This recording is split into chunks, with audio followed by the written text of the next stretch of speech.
ऋषिभ्यो ब्रह्म विद्या संप्रदाय कर्तृभ्यो वंश ऋषिभ्यो महद्भ्यो नमो गुरुभ्यः। सर्वोपप्लवरहित प्रज्ञानघनः प्रत्यगर्थो ब्रह्मैवाहमस्मि ब्रह्मैवाहमस्मि।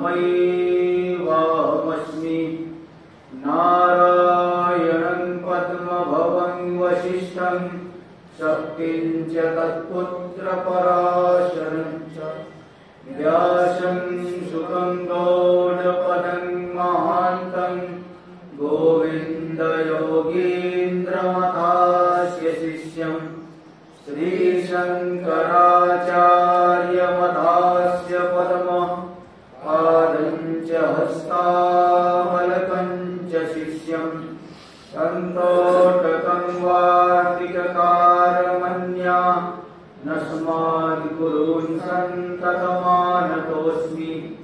श्रुतिस्मृतिपुराणानामालयं करुणालयं नमामि भगवत्पादं शङ्करं लोकशङ्करं। शङ्करं शङ्कराचार्यं केशवं बादरायणं सूत्रभाष्य कृतौ वन्दे भगवन्तौ पुनः पुनः। ईश्वरो गुरुरात्मेति मूर्तिभेदविभागिने व्योमवद्व्याप्तदेहाय दक्षिणामूर्तये नमः। ॐ शान्ति शान्ति शान्ति। श्री कैलाशाश्रम के अधिष्ठात्री देव श्री रामेश्वर महादेव जी के चरणों में कोटिशा वंदन।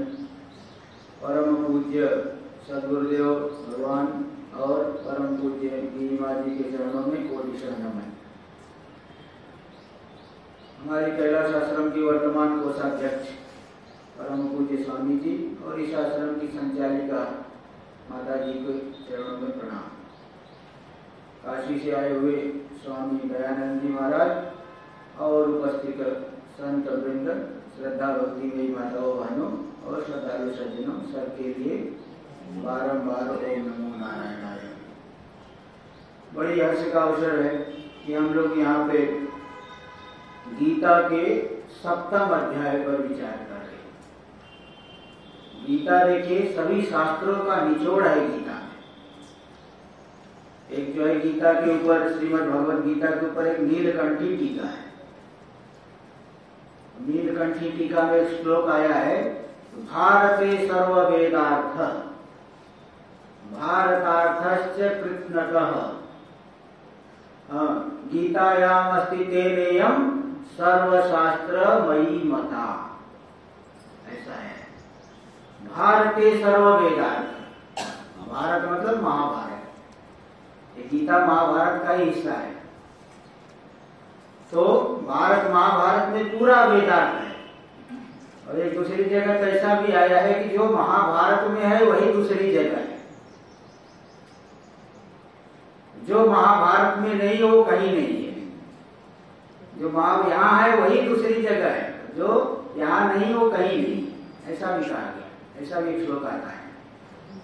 तो जो है वो भी और उस महाभारत का पूरा अर्थ कहाँ पे है?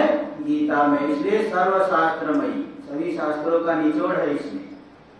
तो यहाँ पे हम लोग 7वां अध्याय ज्ञान विज्ञान योग पर विचार कर रहे हैं। ज्ञान मतलब परोक्ष ज्ञान, विज्ञान मतलब अपरोक्ष ज्ञान। क्योंकि केवल परोक्ष ज्ञान से शांति नहीं मिलती।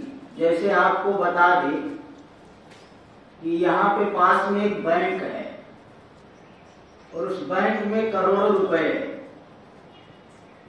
आपको कितना मिला मालूम पड़ा कि नहीं? बैंक में करोड़ों रुपए है। 2-4 लाख आ गया क्या आपके पास? एक पैसे नहीं आए। मालूम हो गया कि बैंक में करोड़ों रुपए, लेकिन एक पैसे मिला क्या? कुबेर जी की अलकापुरी में नाना प्रकार के रत्न हैं, मालूम तो पड़ गया। कितने रत्न हमारे पास आए? कुछ आए क्या? कुछ नहीं आए। भाई परोक्ष ज्ञान से लाभ नहीं मिलता है, प्रत्यक्ष होना चाहिए, उसकी मतलब अनुभव होना चाहिए। यहाँ पे क्या है? यहाँ पे मतलब प्रत्यक्ष मतलब अनुभव, ज्ञान ही प्राप्ति है, उसका ज्ञान हो जाए। यहाँ कोई कुछ करना नहीं है। जैसे सोने की माला अगर गोबर में गिर गई है और एकदम गंदी लग रही है, तब उसको चमकाने के लिए क्या जोड़ना पड़ेगा? उसमें सोने की माला को चमकाने के लिए आपको क्या जोड़ना पड़ेगा? कुछ जोड़ना पड़ेगा, थोड़ा सा सोना जोड़ दे तो चमकने लग जाए। वो जोड़ना ओढ़ना नहीं है, उसको धोना है, साफ करना है, रगड़ करके साफ कर दो, वो चमकदार है ही पहले से। ईशावासी उपनिषद में भगवान भाष्यकार ने उदाहरण दिया कि चंदन की लकड़ी जो है पानी में गिर गई और गिर करके वो थोड़ा सड़ गया, और क्या मालूम पड़ रहा है? दुर्गंध मालूम पड़ रहा है उसमें। अब वहां पे सुगंधी लाने के लिए कोई सेंट छिड़कना पड़ेगा? चंदन की लकड़ी में सेंट नहीं छिड़कना है, बल्कि वहां कीचड़ से निकालो, जरा अच्छे से धो दो, अच्छे से धो करके थोड़ा घिस दो, जो सड़ा वाला हिस्सा हट जाए, इसके बाद घिसोगे वो सुगंधी प्रकट होगी। इसी प्रकार आत्मा में कोई अतिशय हमें नहीं करना है। साधना के द्वारा कोई आत्मा में अतिशय नहीं हो जाता। न कर्मणा वर्धते नो कनीयान, शुभ कर्मों से आत्मा में कोई बढ़ोतरी नहीं हो जाती, अशुभ कर्मों से कोई छोटा नहीं हो जाता। ठीक है, असंग है। तो ऐसे स्वरूप को हमें जानना है, उसको अनुभव करना है, यानी अज्ञान रूपी आवरण को हटाना है। तो ज्ञान होना यही प्राप्ति है। कैसा ज्ञान? प्रत्यक्ष ज्ञान, अपरोक्ष ज्ञान जिसको कहा जाता है, इसलिए विज्ञान यहाँ दिया गया। तो बिना अपरोक्ष ज्ञान के शांति नहीं। तो ऐसे सुबह सुबह हमेशा बोलते रहो, भाई मेरी आत्मा तो शुद्ध ही है। सुबह शाम भले जरा बीच बीच में बोलते रहो मेरी आत्मा तो शुद्ध ही है, लेकिन परेशान होते रहोगे, जरा जरा सी बात पे दुखी होते रहोगे। तो यहाँ पे इसलिए बता रहे हैं, तो यहाँ दिखा रहे थे उस ज्ञान को बताने के लिए, एक अद्वितीय तत्व की सिद्धि के लिए, निश्चय के लिए बता रहे हैं कि पूरा का पूरा संसार आत्मा से उत्पन्न हुआ है। इसमें दो प्रकृति दिखा रहे हैं, अपरा प्रकृति और परा प्रकृति। अपरा प्रकृति अष्टधा है, 8 प्रकार से, पृथ्वी, जल, तेज, वायु, आकाश, अहंकार, महत्त्व और अव्यक्त। ये 8 है अपरा प्रकृति। अपरा इसलिए इनको कहा गया क्योंकि ये जड़ है। देखिए, जड़ पदार्थ जितने भी होते हैं अपने लिए होते हैं या चेतन के लिए होते हैं? किसके लिए होते हैं? आपने इतना बड़ा घर बनवा लिया, किसके लिए बनवाया? घर को थोड़ी सुख मिलेगा, चेतन को सुख मिलेगा। कितनी ही महंगी गाड़ी आपने खरीदी, उससे सुखी दुखी कौन होगा? चेतन। गाड़ी को क्या है? गाड़ी का कुछ अपना नहीं है, उसको कोई सुख दुख नहीं होता। कपड़ा खरीदे अच्छा अच्छा, उसे हाँ देखो मैं कितना अच्छा पहना हुआ हूं, ऐसे अभिमान होता है ना, इतना जो एकदम अभिमान रहता है। कपड़ा जो कितना अच्छा पहना हुआ, बार बार ऐसे ऐसे देखेंगे सत्संग में जाने के कपड़े में ऐसे ऐसे बीच बीच देखेंगे तो ये अभिमान अंदर पकड़ लेते हैं ना, अभिमान। महात्माओं में भी आजकल ऐसा ऐसा कपड़ा पहनने वाले 10 हजार रुपए मीटर वाला कपड़ा पहनते। अरे बड़े महात्मा, जो बड़े महात्मा है 10,000 मीटर वाला कपड़ा पहने। ऐसे वैसे आजकल इस प्रकार के भी लोग हैं। एक बार नामदेव जी बता रहे कि स्वामी जी आपके लिए वो मटका वाला कपड़ा लेना। मुझे मटका वटका नहीं, मुझे ये ठीक है, मुझे मटका वाला नहीं लेना है। तो ये जो है 8 प्रकार, तो कहने मतलब इसको अपरा प्रकृति क्यों कहते हैं? क्योंकि ये जड़ है। जड़ किसी दूसरे के लिए होता है, अपने लिए थोड़ी होता है। सांख्य वालों ने इसीलिए कारिका लिखी, संघातस्य परार्थत्वात्। संघात जो है, जो मिलजुल करके कार्य करते हैं, घर बनाने के लिए ईंट, बालू, पत्थर, कितनी चीजें जुटानी पड़ेगी, और ये सब मिल करके बनाए। चेतन को सुख दुख हो रहा है। उस घर में थोड़ा सा खरोच लग गया तो भी एकदम टेंशन होता है, क्यों खरोच लग गया, ऐसा होता है। इसलिए इसको अपरा प्रकृति कहा गया है, क्योंकि अनर्थ करने वाली है ना, ये सुख दुख देती है। और जो जीव हो गया ये परा प्रकृति है, क्योंकि स्वरूप है ना, ब्रह्म ही जीव रूप में आया है, ये चेतन है। चेतन दूसरे के लिए नहीं होता, चेतन तो स्वतंत्र होता है। अब ये बात अलग है कि आप जो है मन ज्यादा लगा बैठे तो जड़ के अधीन हो गए। चेतन जो है स्वतंत्र है, लेकिन वो जड़ के अधीन हो जाता है भ्रांति से। जैसे उदाहरण आया है, एक बार एक सेठ जी थे, उनको थोड़ा भांग का नशा करने की आदत, भांग खाते थे, और भांग कभी कभी ज्यादा भी ले लेते थे। तो भांग की गोली खा करके घूमने जाते थे अपनी छड़ी लेकर, और घूमने जाए, घूम घाम करके आते थे। एक बार वो ज्यादा गोली खा लिए भांग की, और वो घूम घाम करके आए, अपनी छड़ी को कोने में रखते थे, कोने में नहीं रख करके बिस्तर पे लिटा दी, अब खुद जा करके कोने में जो है खड़े हो गए। नशे में सेठ जी कोने में खड़े हैं और छड़ी को बिस्तर पे लिटा दी। नौकर आया, नौकर बोला, बाबूजी वहां क्यों खड़े? उन्होंने कहा चुप चुप, देखता नहीं सेठ सो रहा है, जाग जाएंगे, शांति से रहो, सेठ सो रहा है। ठीक है, ऐसे ही तो भाई देखिए, हम लोग चेतन है, जड़ के लिए नहीं है, जड़ हमारे लिए है।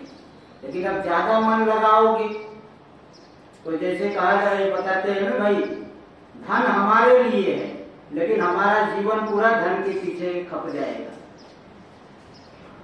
ज्यादा उसको महत्व दोगे तो धन हमारे सुविधा के लिए, और ज्यादा उसको महत्व दिए तो क्या होगा, पैसे के पीछे दौड़ रहे, सुबह से शाम तक पूरा जीवन बीत गया, कुछ बचेगा नहीं।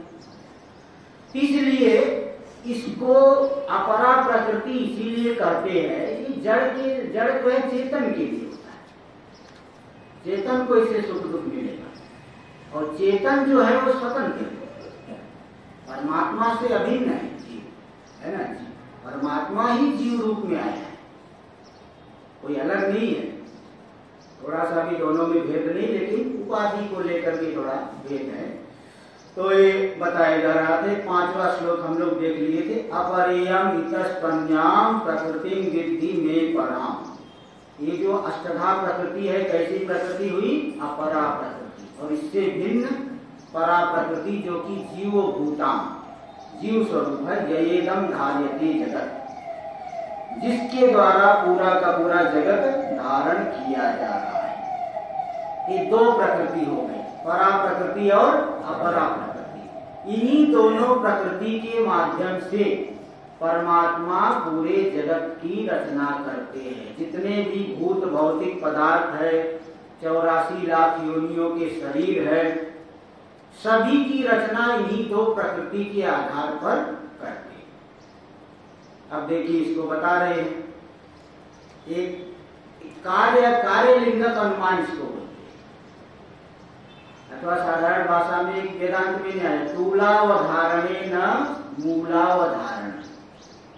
जैसे आप यहाँ बैठे हो, कहीं से रुई उड़ करके आए, रुई यहाँ उड़ करके आई, आप देखोगे रुई कहाँ से आई, पता लगाओगे कि पास में कोई एक रुई वाला वृक्ष है। वो वृक्ष कहाँ से आया, बोले वो बीज से।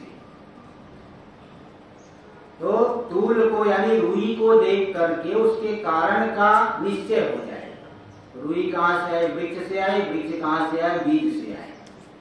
ऐसे ही पूरा का पूरा जगत दिख रहा है, तो कोई न कोई कारण तो है।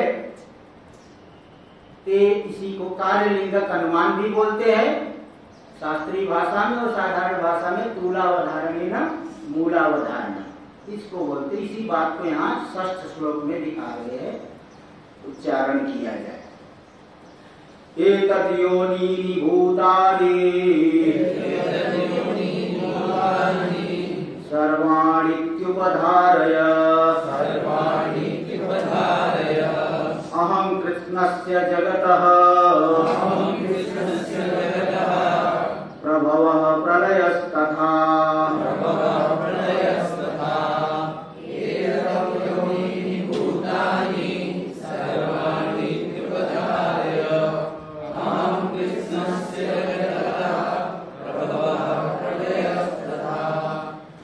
एतद् योनिनि भूतानि, एते योनि येषां भूतानां, ये दोनों प्रकृति कारण है जिन भूतों के। जैसे विग्रह किया जाता है, पीले कपड़े वाला, पीतम अंबरम यस्य। पीले कपड़े वाला, पीतांबर मतलब पीला कपड़ा नहीं समझना, पीतांबर मतलब पीला कपड़ा जिसने पहना है, पीतम अंबरम यस्य।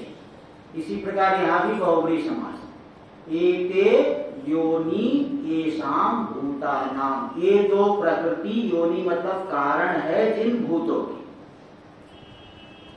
तो यानी ये जितने भी भूत हैं इन दो कारण वाले, इन दो परा प्रकृति और अपरा प्रकृति के माध्यम से ये बने हैं सभी के सभी भूत। मतलब पूरा भूत भौतिक प्रपंच जितना भी दिख रहा है ये दो प्रकृति से ही बना है।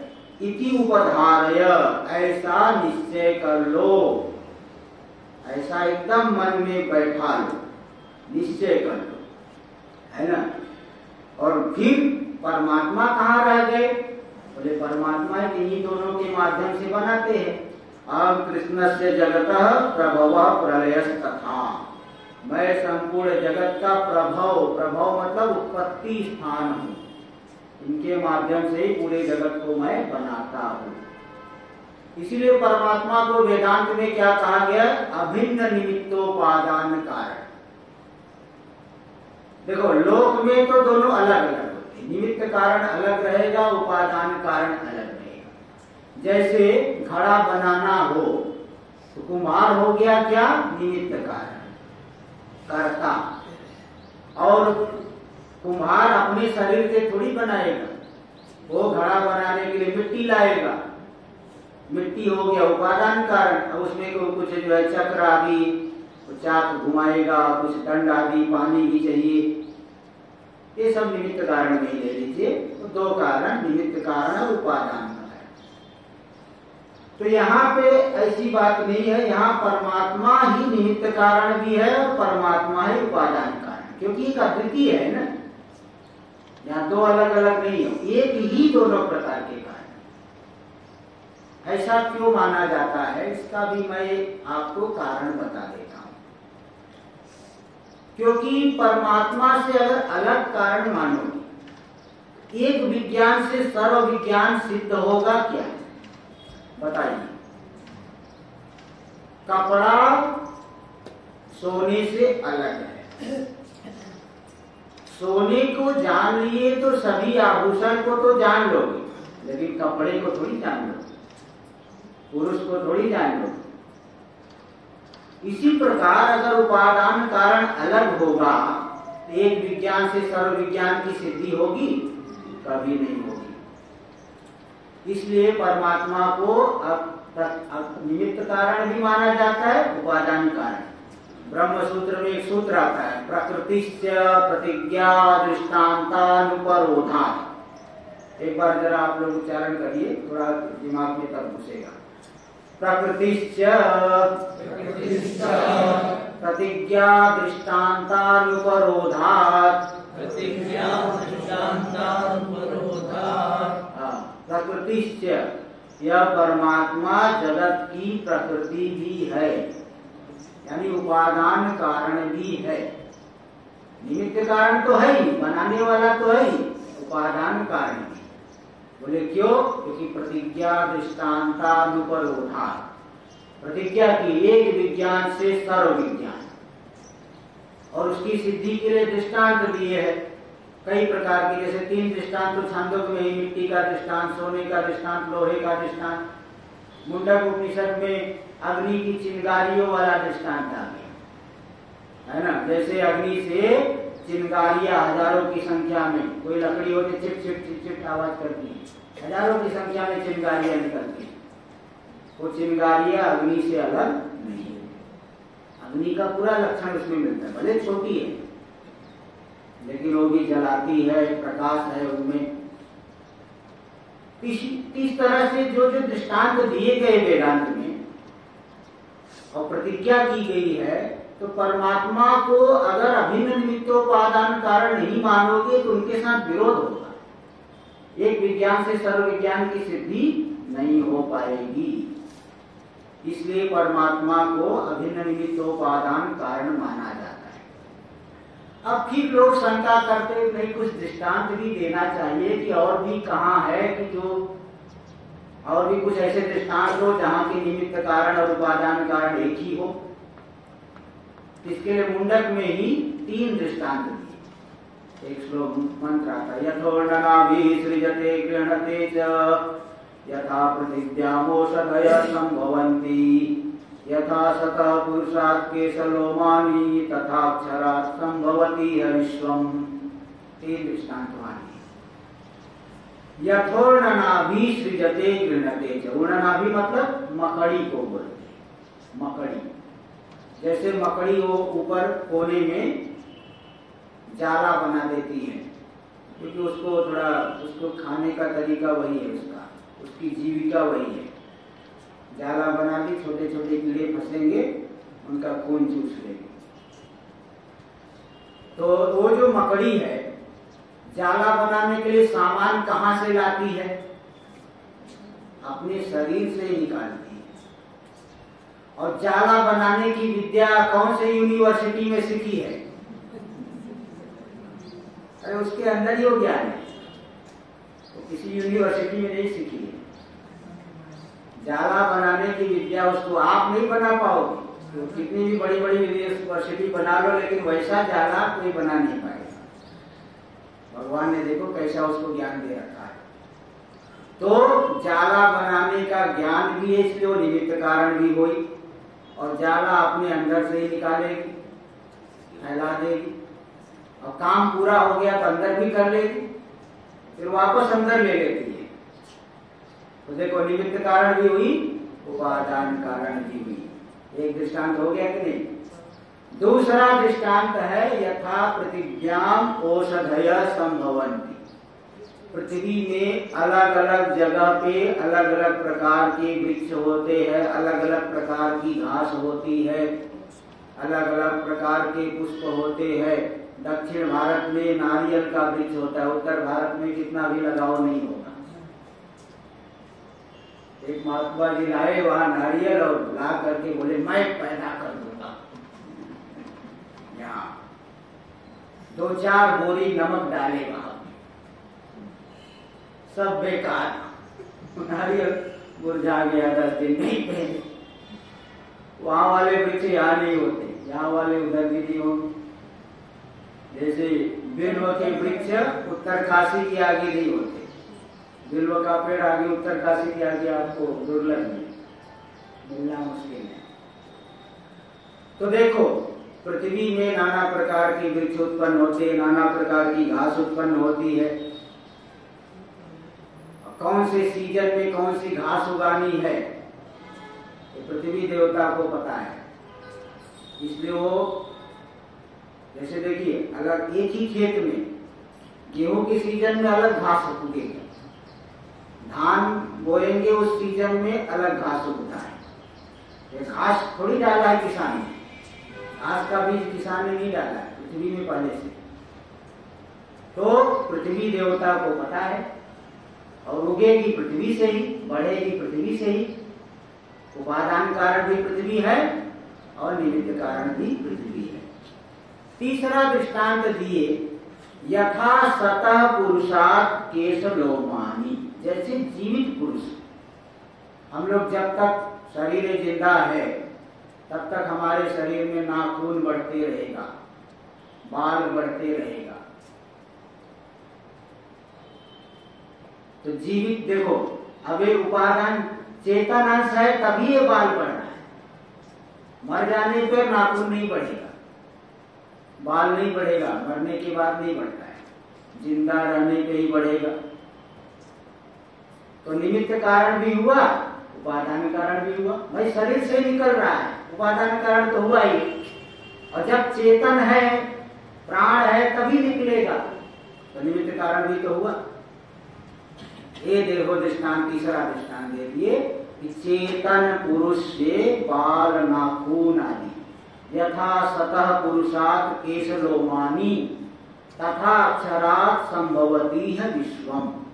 उसी प्रकार अक्षर पुरुष से पूरा का पूरा संसार उत्पन्न होता है। वो अक्षर पुरुष निमित्त कारण भी है, उपादान कारण भी है। तो यहाँ पे यही बात बता रहे, एतद् योनिनि भूतानि सर्वाणि इति उपधारय। इन्हीं दो प्रकृति वाले संपूर्ण भूत है, और परमात्मा इनके माध्यम से ही पूरे जगत का की उत्पत्ति का कारण है। प्रभव, प्रभव यानी उत्पत्ति, उत्पत्ति कारण, मतलब प्रभवति यस्मात् सप्रभव, जिससे उत्पन्न होता है ऐसा उत्पत्ति कारण मैं।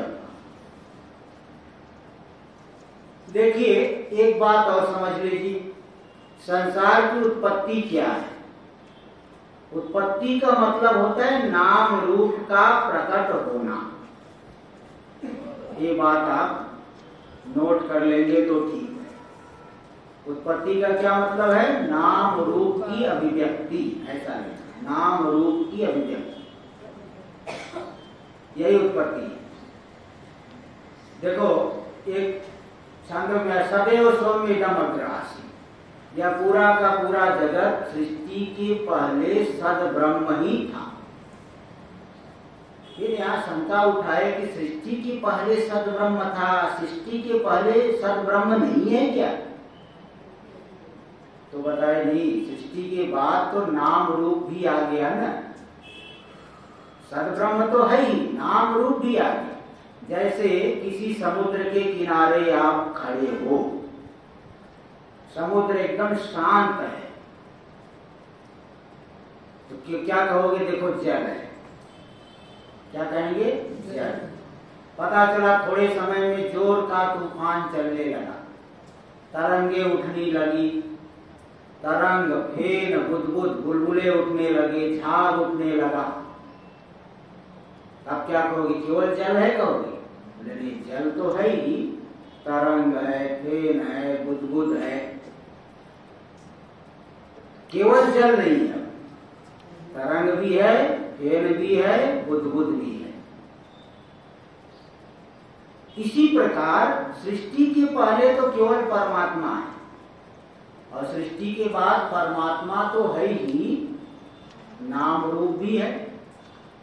भाई जगत की उत्पत्ति यही है, नाम रूप की अभिव्यक्ति हो जाना। पहले भी बताया कि घड़ा क्या है, पहले भी मिट्टी थी, जिस समय घड़ा है उस समय भी मिट्टी है, लेकिन घड़े को एक विशेष प्रक्रिया के द्वारा उसमें एक विशेष आकार दिया गया, आकार दे दिए और उसी को नाम रख दिए घड़ा, व्यवहार चलाने के। नाम से जो है व्यवहार में बड़ी सरलता होती है।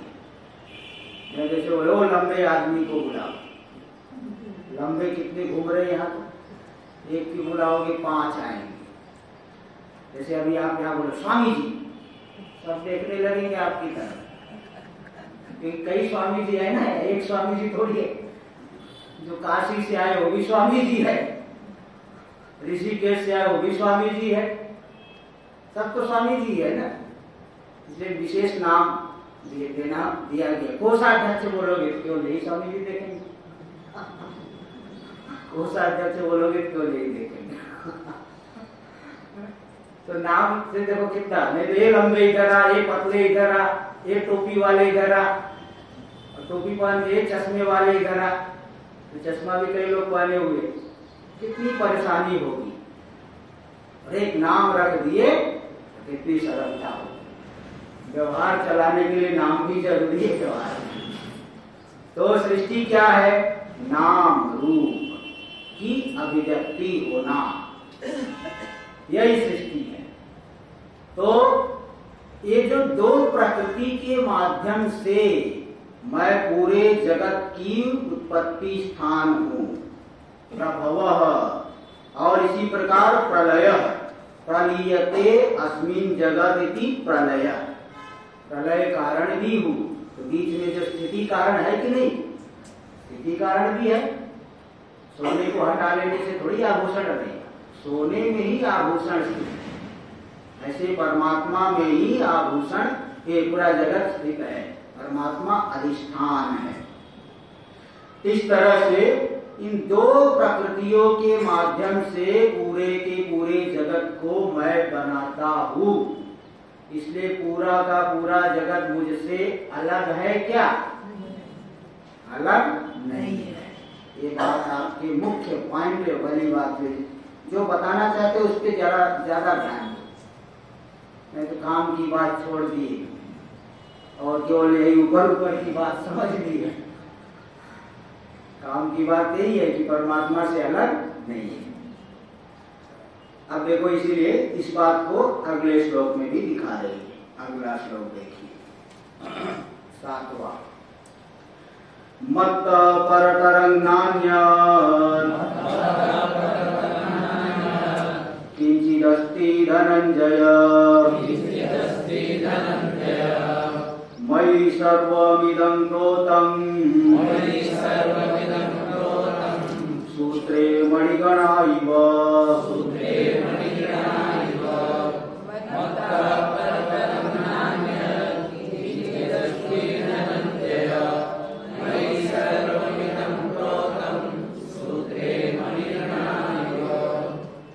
मत्त परतरं नान्यत्, मुझसे पर भिन्न, परतर मुझसे भिन्न कोई नहीं है, क्योंकि पूरा जगत मुझसे उत्पन्न हुआ है। मैं तो जगत का उत्पन्न करने वाला हूं, तो मुझसे अलग में अभिन्न निमित्तोपादान कारण। इसलिए क्योंकि मैं कोई जगत के भीतर थोड़ी, मेरी उत्पत्ति नहीं होती, मैं तो अनादि हूं। इसलिए एक बार किसी लड़के ने प्रश्न किया, एक महात्मा जी ऐसे बता रहे थे देखो भाई, पूरा जगत परमात्मा से उत्पन्न हुआ, भगवान ने पूरे जगत को बनाया। उस लड़के ने प्रश्न किया, महाराज जी भगवान को किसने बनाया, ऐसा उसने पूछा। थोड़ा देखो, बहुत समय तक सुनते सुनते भी जो है बहुत गंभीर ज्ञान हो जाता है। इसलिए ऐसे ऐसे प्रश्न करते हैं कि भाई बहुत समय तक दिमाग में जो है बहुत सोचना पड़ता है। एक बार मैं यहाँ पे ही बोल रहा था, भावना माता जी ने प्रश्न पूछा था, मुझे कई दिन लग गया उसको जो है समाधान ढूंढने में। पहले तो मैं ये संचालक रूप में आता था, संचालन मैं ही करता था जब से आ रहा हूँ। तो पहली बार ऐसा है कि मैं संचालक नहीं तो मैं ऐसे बता रहा हूँ कि देखो भाई, ये जो कर्तृत्व है बहुत बड़ा बंधन है। कर्तृत्व बुद्धि होना, ये करना, वो करना, ये करना है, ये बहुत बड़ा बंधन है। तो भावना माता जी ने प्रश्न किया, महाराज ये तो प्लानिंग है, अब जैसे घर में हम पति देव को भोजन बनाना है, बच्चों को भोजन बनाना है, थोड़ा प्लानिंग करना पड़ता है, इसमें कर्तृत्व बुद्धि की क्या बात है। तो मैंने तो थोड़ा बता दिया उस समय, माता जी ने भी समाधान दिया, लेकिन मेरे दिमाग में बहुत घूमते रहा कि भाई बात तो सही है कि हमको भी कहीं एक महीने के लिए प्रवचन के लिए जाना है, तो बैग को भरना पड़ेगा कि कौन कौन सा कपड़ा ले जाना है, कौन कौन सी पुस्तक ले जानी है, ये तो आगे का सोचना ही पड़ता है, तो प्लानिंग तो है ही। तो फिर मैं महाराज जी से पूछा कि महाराज जी ये बोल रहे थे, एक माता जी पूछ रही थी कि ये जो हम लोग कहते हैं कि कर्तृत्व तो बहुत बड़ा बंधन है, तो बोल रहे थे प्लानिंग है, हम लोग भी तो प्लानिंग करते हैं कि आगे क्या करना है। तो महाराज जी यही बोले, देखो भाई प्लानिंग का मतलब ये नहीं कि आप 4 साल की प्लानिंग कर रहे हो, अरे थोड़े समय की प्लानिंग करो, ठीक है, अब सिर पे बोझ तुम्हारे गए, सोच सोच करके टेंशन आ रहा है, यही कर्तृत्व बुद्धि है। प्लानिंग तो थोड़ा ये रहेगा, भाई थोड़ा आगे करना है, अब बहुत समय तक 4 पीढ़ी का सोच रहे हो बैठे बैठे, ये कर्तृत्व बुद्धि, जिसके माध्यम से आपके सिर पे बोझा पड़े वो कर्तृत्व है, और जो बोझा नहीं पड़े तो उसको भले प्लानिंग मान लो। तो मेरे दिमाग में बहुत घूमते रहा था, तो मैं महाराज जी से पूछा तो मुझे खुद समाधान हुआ। तो लड़के ने महात्मा जी से पूछा, ठीक है, जगत को तो भगवान ने बनाया, भगवान को किसने बनाया? तो महात्मा जी ने बताया, देखो भाई इस तरह से समझो कि जो बनता है उसे जगत कहते हैं। अगर भगवान भी बनने लगे तो भगवान थोड़ी रह जाएंगे, वो तो जगत के अंतर्गत आ जाएंगे ना, उनकी भी सृष्टि हो रही है, वो भी जगत के अंतर्गत आ गए। इसलिए जो बनता है वह जगत है, जो बनाने वाला है वह भगवान है। देखो वही बात यहाँ पे कह रहे हैं, यही बात यहाँ लिखा है, मत्तः परतरं नान्यत् किंचित् अस्ति धनंजय। हे धनंजय, तुमने बहुत धन जीता है, अब थोड़ा सा ज्ञान रूपी धन को जीत लो। संबोधन का ये तात्पर्य है ना, धनंजय संबोधन है ना, अर्जुन के लिए कहा है, हे धनंजय तुमने बहुत धन युद्ध में जीता है, लेकिन अभी ज्ञान रूपी धन को थोड़ा सा जीतो। मुझसे भिन्न, मुझसे बढ़ करके कोई नहीं है, कुछ भी नहीं। मयि सर्वमिदं प्रोतम, मुझ में ही पूरा का पूरा संसार गुथा हुआ है। जैसे धागे में पूरा का पूरी की पूरी माला गुथी हुई रहती है, धागे को हटा लो तो माला नाम की चीज नहीं रहेगी। इसी प्रकार मुझ में ही पूरा संसार गुथा, और सूत्रे मणिगणा युवा, मणिगण, मणि के मणियों के समुदाय जैसे सूत्र में गुथे रहते, इसी प्रकार मुझ में पूरा का पूरा ये जगत गुथा हुआ, मुझसे अलग नहीं। अथवा इसको आप स्वप्न दृष्टांत से भी समझ सकते हो। जैसे हम लोग स्वप्न देखते हैं, स्वप्न में हमारे मन का ही संसार है, हमारे मन में जैसी वासनाएं है वैसा स्वप्न दिखेगा। उस स्वप्न में शत्रु भी दिखेगा, मित्र भी दिखेंगे, अपना पराया सगे संबंधी सब दिखेंगे। शत्रु को देख करके वहां भी जलन होती है स्वप्न में भी, मित्र को देख करके वहां भी गले लगाएगा, खुश होगा। लेकिन जितने भी शत्रु मित्र है अपने पराये हैं, वो क्या दृष्टा से अलग है? दृष्टा से अलग नहीं है, बिल्कुल भी भिन्न नहीं है। इसलिए एक उदाहरण आता है कि एक बार एक पंडित जी थे, बहुत बड़े विद्वान थे, इतने बड़े विद्वान की शास्त्रार्थ में कभी हारे नहीं थे। तो एक बार स्वप्न में देखे कि किसी दूसरे पंडित ने उन्हें हरा दिया, स्वप्न में। वो कभी शास्त्रार्थ में हारे नहीं, लेकिन स्वप्न में देखे कि कोई सामने वाला पंडित उन्हें हरा दिया, और सुबह से उठ करके टेंशन में बैठे हैं, सिर लटका करके। उनके गुरुजी आए, बोले क्या बात है पंडित जी, क्यों आज बड़े उदास लग रहे हो? तो पंडित जी ने कहा महाराज क्या करे, आज तक शास्त्रार्थ में हारा नहीं था, पहली बार शास्त्रार्थ में हारा। बोले किससे हारे? बोले एक दूसरे पंडित जी हो। बोले कब कब शास्त्रार्थ कब हुआ था? बोले आज रात में हुआ। रात में शास्त्रार्थ कहाँ होता है? उन्होंने बताया कि स्वप्न में हुआ, उसमें मैं हार गया, पहली बार हारा, इसलिए बड़ा दुख हो रहा है। तो मैं कहा कि देखिए पंडित जी, जिस शास्त्रार्थ में आप हारे, कैसे हारे? बोले सामने वाले की युक्तियां थोड़ी मजबूत पड़ गई, हमारी युक्ति थोड़ी कमजोर पड़ गई। बोले देखो, आपकी और दूसरे की नहीं, जितनी युक्ति थी सब की सब आपकी है।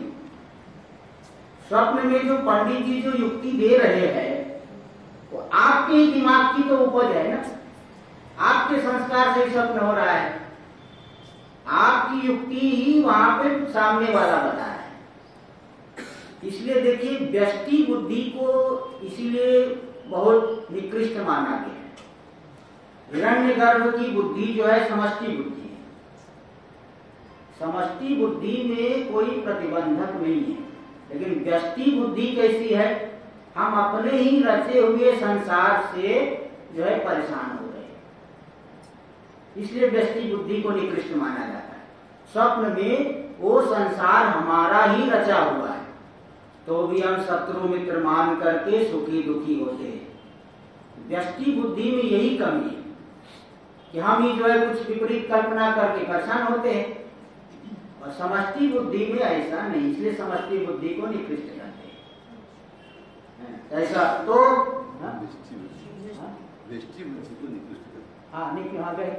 निकृष्ट है, समष्टि बुद्धि उत्कृष्ट है, हिरण्यगर्भ की बुद्धि उत्कृष्ट है, व्यष्टि बुद्धि बहुत निकृष्ट है। उल्टा बोलिए क्या?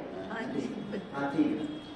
तो एक व्यष्टि बुद्धि बहुत ही निकृष्ट है और समष्टि बुद्धि को उत्कृष्ट कहा जाता है। इसलिए तो यहाँ पे यही बताए कि देखिए मुझसे भिन्न कुछ भी नहीं है, सभी जैसे मणिगण जो है सूत्र में गुथे हुए हैं, वैसे के वैसे पूरा का पूरा जगत जो है मुझ में गुथा हुआ है। टीका में तो और भी भाष्य में और देखिए, दीर्घ तंतुषु पटवत सूत्रे च मणिगणा इव, जैसे बड़े बड़े तंतुओं में कपड़ा जो है उसी में गुथा हुआ है, तंतु जो है आसान विधान करके पट बना दिए, इसी प्रकार ये पूरा का पूरा संसार मुझ में गुथा हुआ है, इसलिए मुझसे अलग नहीं है। ये बात यहाँ पे बता दिए। एक विज्ञान से सर्व विज्ञान की जो प्रतिज्ञा उपनिषद में है, यहाँ पे भी वही बात बताई जा रही है। आगे का विचार हम लोग कल करेंगे। ओम पूर्णमदः पूर्णमिदं पूर्णात्